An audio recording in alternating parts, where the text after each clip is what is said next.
So I want to provide some overview of this project and what activities we've undertaken to date, and put this project within the context of the broader program, because sometimes we hear all these things are happening but we don't necessarily know how they're all connected. And some of you in your DHBs are involved in more than one project. Some of you are just the one, or as we met some people yesterday, they'd just been sent for the lunch and didn't really understand why. So it did take a little bit of a working through in the course of the day to understand what that lunch was all about.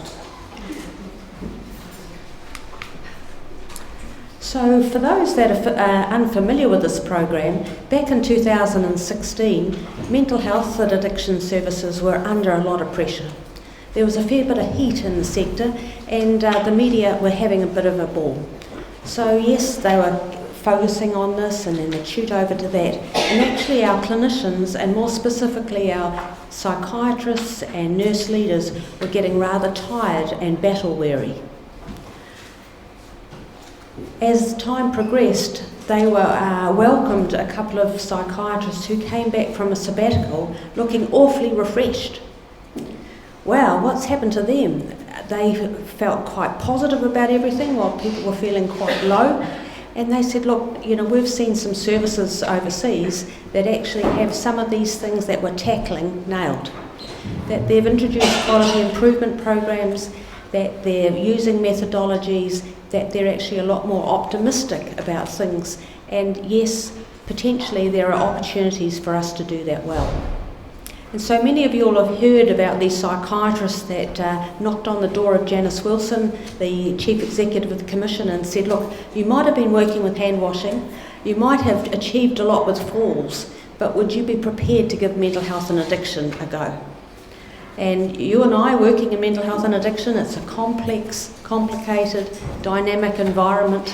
The Commission said yes, if there's funding available, yes, we'll step up. And so in 2017, the Mental Health and Addiction Quality Improvement Program here in New Zealand was born. In that first petition to Janice Wilson she said to them, so what would you focus on if we did a quality improvement program? And as many of you know, adverse events was right up there. That people were feeling very challenged by adverse events in this country, about how we manage them, the resources that are committed to it. Some of you will recall the agreement within mental health services to adopt the London Protocol.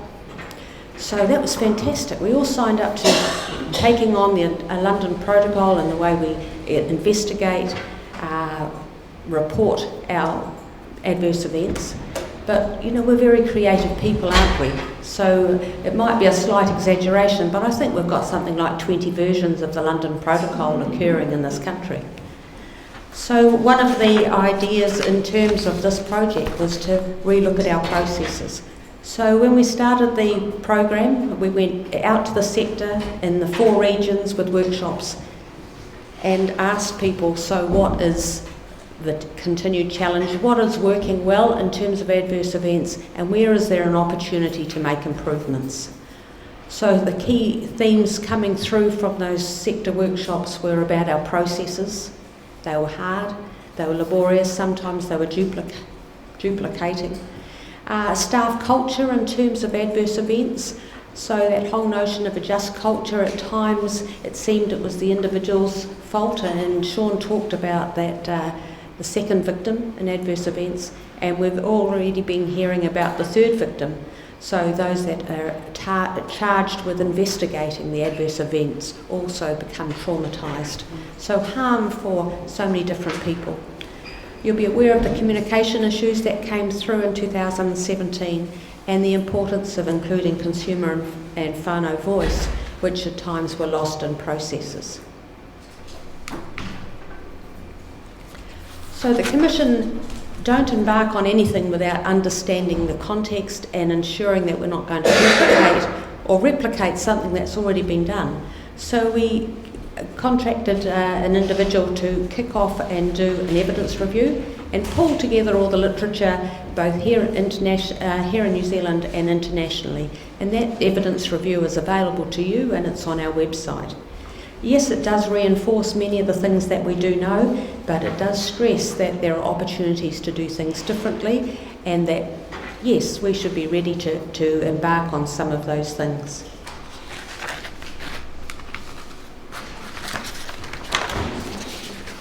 You'll be aware that we already have 2 priority areas up and running, zero seclusion and connecting care, and I see from around the room that many of you are involved in that work. In 2018, our leadership group met to discuss when we were going to commence learning from adverse events. We'd already had conversations with the sector, and some in quality roles in our quality improvement network were saying, yes, we can't wait to roll up our sleeves and get going because this is an issue for us. We've got things that we need to resolve about adverse events in our local patches, but wouldn't it be great to have everyone together so we can feel we're learning from each other, and we've got tips and techniques and templates that we could be sharing. When will this start? We had conversations further with the sector about, when can we get going, and it was thought that some preparation work really needed to take place. But underneath all that, the purpose of this project was to increase learning from adverse events, so it would seem that an adverse event didn't occur in isolation. That thinking about the harms that occur, that we minimise harm and maximise the benefits. All those processes, London Protocol, and of course national guidelines that the Commission have been responsible for, would seek to become more consistent in those. And of course we have the National Adverse Events Report, which mental health and addiction were included in November of last year, and that will be an ongoing update. Many of you participated in Ngā Consumer Staff Survey last year. 2,500 staff from Mental Health and Addiction Services participated in that. And people sort of said, well, what's this all about, a survey? Don't we know about staff? And individual DHBs had done their own pieces of work in terms of staff surveys. We were really keen that we had some sort of baseline established about quality and safety culture in our workforces. And we had some particular questions that were going to inform our quality improvement program across our particular priority areas. And learning from adverse events was no exception. So one of the key questions, well, I think it was pretty key, learning from adverse events has led to positive change. So what do you think people responded to that statement? Learning from adverse events has led to positive change. Well, 35% of DHB staff agreed with that. So if 35% agreed, what happened to the other people? That was a good signal to us that we need to persist with this project, and that we need to encourage other DHBs to understand their particular DHB's response to learning from adverse events in their DHB. Now, the results for Ngā Putama staff are available to you all, and I would encourage you to, if you haven't already checked in, to understand what your staff are saying about quality and safety, and about quality and safety culture in your DHB.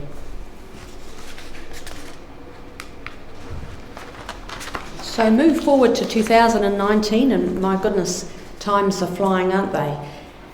Having talked with our Quality Improvement Network, we brought together those Quality Improvement Network members for a workshop with the National Quality Managers, who actually they've been quite keen to make sure they're aware of what we're doing, because they're very interested in adverse events from a DHB-wide perspective, keen to ensure that mental health don't rush off on their own, but they're aware of what's going on, and I'm sure you've had those conversations within your DHB. And at the end of the day, actually, we all want the same thing. We want a good outcome for our consumers, family, whānau, and our staff in terms of management of adverse events. So at that March workshop, we invited all those participants prior to coming to prepare a storyboard on what they were doing in their DHBs, to understand some of the equity issues specifically. Were Māori experiencing the same level of adverse events as non-Māori. And following on from that workshop in March, we invited our clinical leaders, so that's our DHB and NGO, GMs, CDs and DONs, to attend a workshop, and many of you are here actually, to again say, so what is the problem we're trying to fix? What is that we need to do? So we're all in a consistent understanding of the purpose of this project. So we have some of the key themes here from the workshops. We've got 2 slides on the key themes, and I'll just touch on a few of them. Again, that top one about inconsistent involvement and interpretation of consumer, family, whānau participation in the processes. Concerns about the length of time, particularly when the coroner's involved. And we've got to admit, in terms of mental health and suicide or attempted suicide, there's an awful lot more complexity to an adverse event reporting. We understand about SAC 1, SAC 2, SAC 3, SAC 4, many DHBs, their resource for adverse events is so tied up with managing the SAC 1 and SAC 2s without even thinking about near misses and opportunities for improvement with the SAC 3 and 4s. People felt that there needed to be some sort of balance in terms of systemic factors and individual accountability in these processes. And how do we promote a culture of learning? What does that really look like?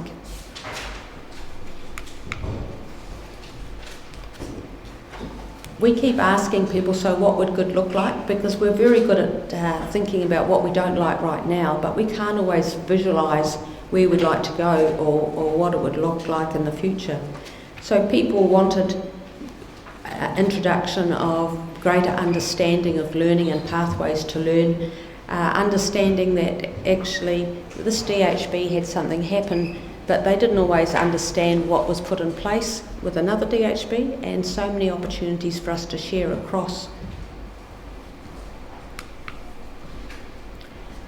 At that June workshop that we held this year, we introduced some different concepts to the groups. So Dr. Aaron Culver from Cape Coast, who's on our leadership group, he was charged by the leadership group to do an appraisal of the literature, an update from where we did with our evidence review, just to again refresh us with some of those issues and the evidence. So out of that came a number of, and the paper Jacqueline mentioned is in your DHB packs, out of that came a number of concepts: the concept of safety 1, the concept of safety 2, resilient healthcare, and a well-known psychologist from the UK, Charles Vincent, and his article, I understand, is in the your packs as well. So what are we trying to achieve with this project? Again, we want to achieve improved outcomes for our consumers, whānau, family and whānau, our staff and our communities through learning from adverse events, consumer, family and whānau experience. We're thinking of wanting to achieve a consistent national approach in our review of mental health and addiction, adverse events. We want to ensure consumer, family and whānau participants are involved and supported prior and during streamlined and timely adverse events processes. We want to develop that culture of learning from our adverse events.